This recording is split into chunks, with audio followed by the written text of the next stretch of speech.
చందమామ కథ. బాగుపడిన పాలేరు. పూర్వం రైతు కూలి ఒకడుండేవాడు. వాడికి 3 కొడుకులు.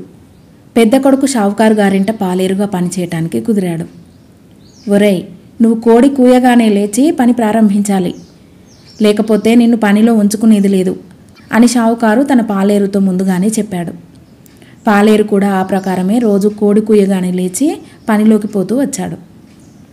3 రోజులు గడిచాక 4వ రోజు వాడు కోడి కూతకు లేవలేదు. ఆ రోజే షావుకారు తన పాలేరును పని మానిపించి చిల్లి గవ్వ కూడా ఇవ్వకుండా పంపేశాడు. తర్వాత షావుకారు దగ్గర పనిచేసేందుకు 2వ వాడు వచ్చాడు. వాడు వారం రోజులు ఓపికతో పనిచేశాడు. కానీ ఆ తర్వాత వాడికి అదే గతి పట్టింది. చివరకు 3వ వాడు పాలేరుగా వచ్చాడు. తన అన్నలు షావుకారు చేత ఎలా మోసపోయారో వాడికి తెలుసు. షావుకారుకు బుద్ధి చెప్పటానికే వాడు పనిలోకి వచ్చాడు. షావుకారు మామూలు అలవాటు ప్రకారం తన కొత్త పాలేరుతో, ఒరే, నువ్వు ప్రతిరోజు కోడి కూసేసరికల్లా లేచి పనిలోకి రావాలి. అలా చేయకపోతే నిన్ను కూడా ఒక్క క్షణం పనిలో ఉంచుకోను. లేచింది మొదలు చీకటి పడేదాకా ఒళ్ళు వంచి పని చేయాలి అన్నాడు. దానికేం అభ్యంతరం అన్నాడు కొత్త పాలేరు. అయితే నీ జీతం మాట చెప్పు అన్నాడు షావుకారు. నాకేమంత ఆశ లేదులేండి. 7 ఏడాది పనిచేసినాక మిమ్మల్ని ఒక గుద్దు గుద్దుతాను, యజమానురాలిని ఒక్క గిచ్చు గిచ్చుతాను అంతే అన్నాడు పాలేరు. వీడు వట్టి పిచ్చివాడులాగున్నాడు అని షావుకారు పాలేరును చూసి తనలో తాను నవ్వుకొని వాడు అడిగిన దానికి సమ్మతించాడు.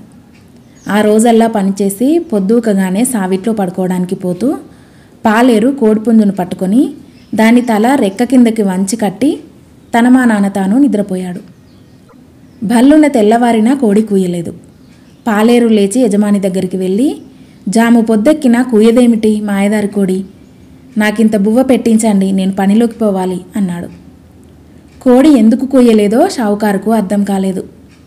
ఒరేయ్, మనం బస్తీకి పోదాం పదా అన్నాడు. ఇంకొక కోడి కొనుక్కు వద్దామని ఆయన ఉద్దేశం. ఇద్దరూ బస్తీకి పోతుండగా దారిలో వారికొక పోట్ల ఎద్దు ఎదురైంది. 4 మనుషులు తాళ్ళు పట్టుకొని బిగలాగుతున్నా అది ఆగకుండా ఉన్నది. ఎక్కడికి పోతున్నారు బాబులారా అన్నాడు పాలేరు ఆ మనుషులతో. వట్టి పొగరుబోతు ఎద్దు, ఎక్కడైనా అమ్ముదామని తీసుకుపోతున్నాం. ఎవరూ కొనకపోతే కాసాయవాడికి ఒప్పగిస్తాం అంతే అన్నారు వాళ్ళు. మంచి గొడ్డుకొక దెబ్బ అంటూ పాలేరు ఎద్దు తల మీద తన పిడికిలితో ఒక్క గుద్దు గుద్దాడు.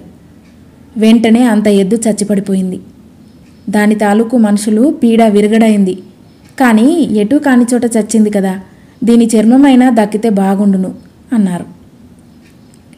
అదేమంత భాగ్యం అంటూ పాలేరు ఎద్దు చర్మాన్ని తన 2 వేళ్ల మధ్య గట్టిగా పట్టి లాగాడు. వెంటనే చర్మం యావత్తు అరటిపండు తొక్కలాగా ఊడివచ్చింది. తన పాలేరు గుద్దు ఎలాంటిదో, గిచ్చు ఎలాంటిదో షావుకారుకు ఇప్పుడు అర్థమైంది. ఆయనకు ముచ్చెమటలు పోయసాగాయి. బస్తీకి మరొకసారి పోవచ్చులేరా, ఇవాళకి ఇంటికి పోదాం పదా అంటూ షావుకారు ఇంకో కోడిని కొనే ప్రయత్నం మానేసి ఇంటికి తిరిగి వచ్చాడు. ఆయన తన భార్యతో, ఏమే, వీడు మన పాలేరు కాదు, యములవాడు. వీణ్ణి పనిలోకి పెట్టుకునేటప్పుడు జీతం ఏం కావాలో చెప్పమంటే నన్నొక గుద్దు గుద్దుతానని, నిన్నొక గిచ్చు గిచ్చుతానని అన్నాడు. వాడి సంగతి నాకేం తెలుసు, లాభసాటి బేరమే కదా అనుకున్నాను. ఇవాళ ఏం జరిగిందో తెలుసా అంటూ పాలేరు ఒక్క గుద్దుతో పోట్ల ఎద్దును చంపి ఒక్క గిచ్చుతో దాని చర్మం సునాయాసంగా ఒలిచిన సంగతి కాస్త చెప్పేశాడు. ఓయమ్మో, అటువంటి వాణ్ణి ఒక్క క్షణం ఉండనివ్వరాదు. నేను చెప్పినట్టు చేస్తే వీడు విరగడైపోతాడు. ఇవాళ సాయంకాలం మందను తోలుకు ఇంటికి రాగానే ఒక ఆవు రాలేదని వంకపెట్టి చీకట్లో వాణ్ణి అడవికి పంపు. అక్కడ వాణ్ణి ఏ క్రూర మృగమో పొట్టన పెట్టేసుకుంటుంది. లేకపోతే ఈ రాక్షసుడితో మనం వేగలేం అన్నది షావుకారు భార్య. దుర్మార్గంలో ఆవిడ తన మొగుడికి ఏమాత్రమూ తగ్గదు. షావుకారుకు ఈ సలహా నచ్చింది. సూర్యాస్తమయం వేళ పాలేరు ఆవులని ఇంటికి తోలుకురాగానే ఆయన వాడితో, అన్ని ఆవులు ఇల్లు చేరినట్టేనా, ఒక ఆవు తక్కువగా కనిపిస్తుందే, తోలుకుపోయిన ఆవులు తిరిగి వస్తున్నది లేనిది లెక్క చూసుకోవద్దు అన్నాడు. లెక్క పెట్టానే, అన్నీ సరిగ్గానే ఉన్నాయి అన్నాడు పాలేరు. సరిగ్గా ఉండటమేమిటి, ఒక ఆవు అడవిలో దిగబడిపోయింది, వెంటనే వెళ్ళి వెతికి పట్టుకురా అన్నాడు షావుకారు. తానే పొరపడ్డాననుకొని పాలేరు చీకట్లో పడి అడవికి వెళ్ళాడు. తిరగగా వాడికి ఒక కొండ గుహ బయట ఒక నల్లటి ఆకారం కనిపించింది. నువ్విక్కడ చచ్చావా పద ఇంటికి అంటూ పాలేరు ఆ ఆకారాన్ని మెడపట్టుకుని జరజర ఇంటికి లాక్కుపోయి పశువుల కొట్టంలోకి తోసి తలుపు మూశాడు. వాడు అడవిలో నుంచి లాక్కొచ్చింది ఒక ఎలుగుబంటి. అది వాడు గమనించనే లేదు. మర్నాడు ఉదయం షావుకారు పశువుల కొట్టం తలుపు తెరిచి లోపలికి వెళ్ళి చూసేసరికి ఆవులన్నీ చచ్చి ఉన్నాయి. ఒక పెద్ద ఎలుగుబంటి నిశ్చింతగా ఒక మూల పడుకొని గురక పెడుతున్నది. దానిని చూస్తూనే షావుకారు అదిరిపడి బయటికి నడిచాడు. తర్వాత ఆయన గుండెలు బాదుకుంటూ పాలేరు దగ్గరికి వచ్చి, చూశావుట్రా, ఎక్కడిదో ఎలుగుబంటి మన ఆవుల కొట్టంలోకి వచ్చి ఆవులన్నింటినీ చంపేసింది అన్నాడు ఆయాసపడుతూ. పాలేరు వచ్చి చూసి, నిజమేనండి, నేను రాత్రి అడవి నుంచి తెచ్చిపడేసింది ఒకవేళ ఈ ఎలుగుబంటినేనేమో, చీకట్లో పోల్చుకోలేకపోయా అన్నాడు. గుండె గుబగుబలాడుతూ షావుకారు తన భార్య దగ్గరికి వెళ్ళి జరిగిందంతా చెప్పాడు. అంతా విని ఆ ఇల్లాలు, వీణ్ణి పిశాచాలు పీక్కు తినా, మనకెక్కడ దాపురించాడో అన్నది.